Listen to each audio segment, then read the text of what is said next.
Crianças! Tudo bem com vocês? Hoje nós teremos aula de ciências. Nós vamos relembrar os conteúdos da unidade 2 e vamos falar um pouquinho sobre a unidade 3. Vamos lá? Na unidade 2, nós estudamos sobre os animais e as suas características. Nós conhecemos as partes do corpo, a cobertura do corpo, formas de locomoção e também nós estudamos um pouquinho sobre a alimentação dos diferentes tipos de animais que existem. Agora, nós vamos compreender um pouquinho de cada componente. Dentro das partes do corpo, os animais são seres vivos que podem ter o formato do corpo, o tamanho e os modos de vida bastante variados. Tem algumas características comuns. Eles nascem, crescem, podem se reproduzir e morrem.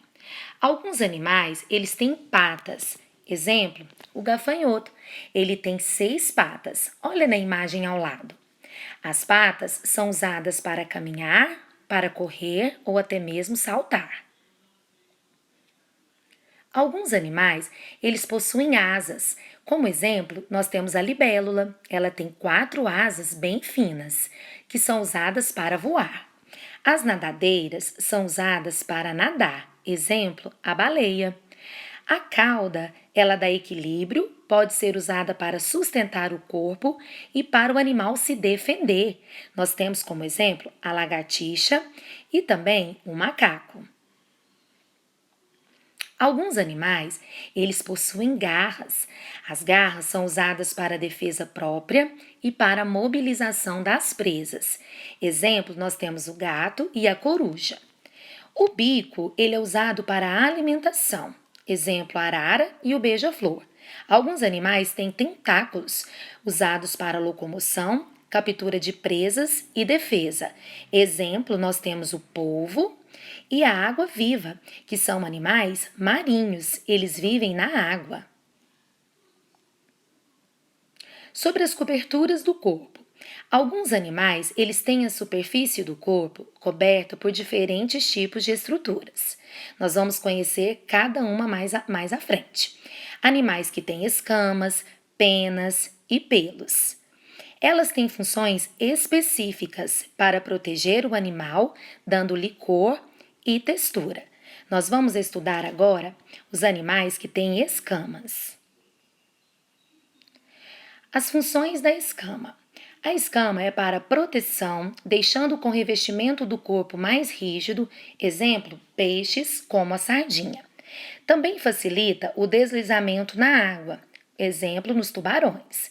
Ela evita também a perda de água pela transpiração, exemplo, serpentes e lagartos que vivem em regiões secas. Agora, as penas. Alguns animais, eles possuem penas. A função é revestimento do corpo. Como exemplo, nós temos as aves, galinhas, corujas e pinguins. Alguns animais, eles têm pelos. Quais são suas funções? Revestimento da pele, proteção do corpo e também os pelos, eles mantêm a temperatura do corpo do animal estável, sem ter variações. Por isso que este animal, o urso polar, ele fica bem quentinho em um lugar muito gelado.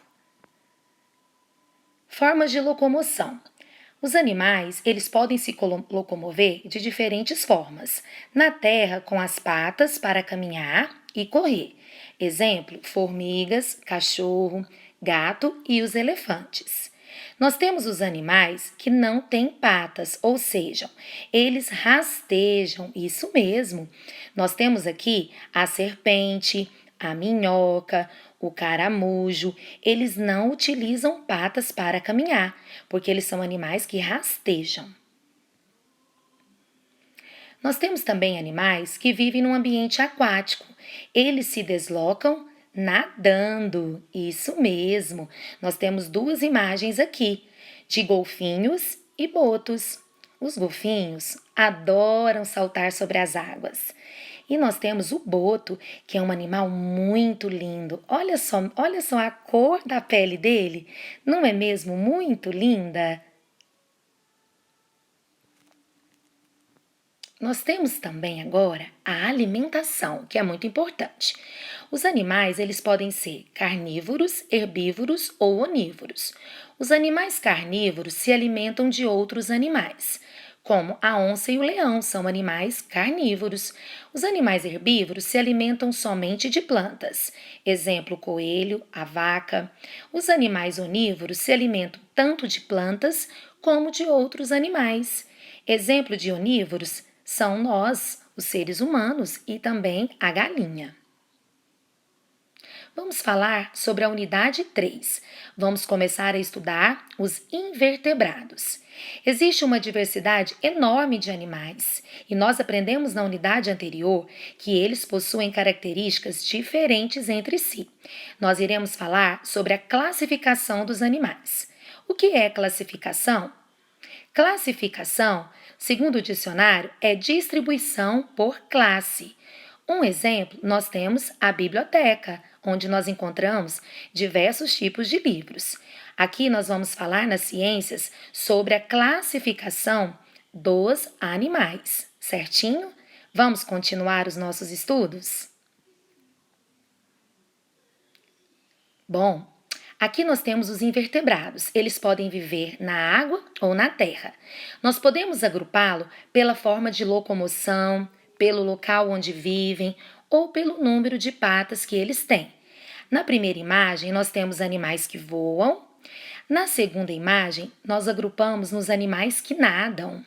E na terceira imagem, nós temos diversos tipos de animais que eles possuem patas. Todos estes animais possuem patas. E sobre alimentação, nós já falamos que eles podem ser carnívoros, herbívoros ou onívoros, não é mesmo? Mas eles também podem ser classificados em dois grupos, vertebrados e invertebrados. Vertebrados são os animais que têm crânio e coluna vertebral, como os pássaros, peixes, nós, seres humanos. E os invertebrados são os animais que não têm crânio nem possuem a coluna vertebral. Exemplo, nós temos a aranha, o mosquito, a barata. Os invertebrados, eles podem viver na água e na terra, e eles são classificados em outros grupos. Vamos falar no primeiro grupo, artrópodes. Este grupo tem o maior número de invertebrados.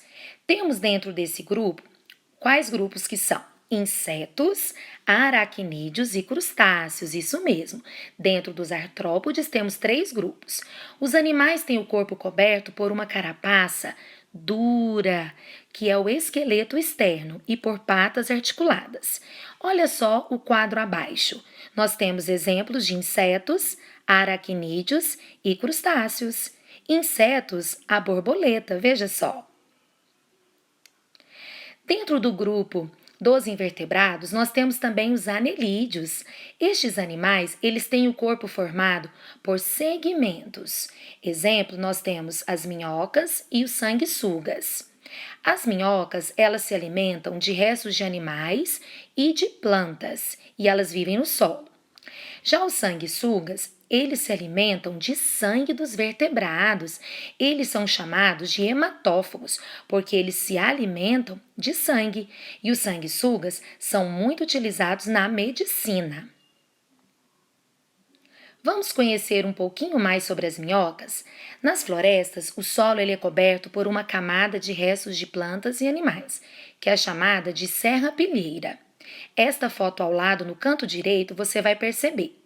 As minhocas, elas se alimentam desta matéria orgânica e eliminam em suas fezes um material que contém partículas bem pequenininhas.